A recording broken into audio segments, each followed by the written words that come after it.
While data is scarce, Afrikaner activist group AfriForum began collecting and verifying their own data on farm and rural crime.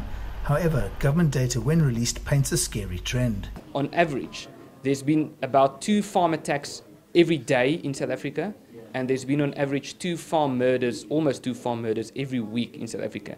That's spread out over a period of 18 to 21 years, so that's extremely alarming. The overall picture for rural and farm attacks is a gruesome one, and some communities simply couldn't wait for local or regional government to act. They built community safety structures themselves. We've obviously built our own intelligence systems in certain communities as well.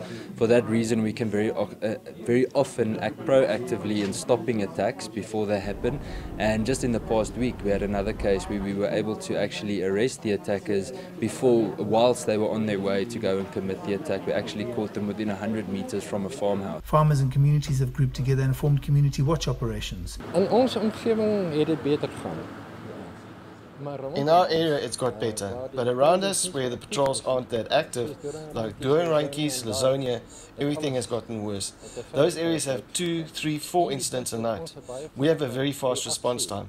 If something happens, a patrol are on site very quickly. People don't want to be caught, they will run and hide. Many smallholder landowners have been targeted, many have died, and many more have chased off the criminals. It takes the shape of a sustained series of sniping attacks designed to wear the farmer down. The biggest thing for me, and I think for most men, is the impact that has on your family and what can actually happen. And how do you work through it? You process, and you get to a point where you feel, all right, I'm in a better position than what I was. But when it will get to be too much is, I think, when it's to a point where your families, your wife, your kids, where there's no escape for them.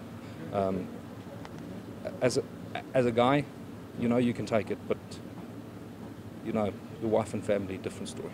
And despite living in a perpetual state of fear, there's no thought of selling up and leaving the land. We've got generations of history in the country. We've got a love of the country, for the country and for the people. Black, whites, the country and ourselves have been through a lot. So that also gives you a sense of,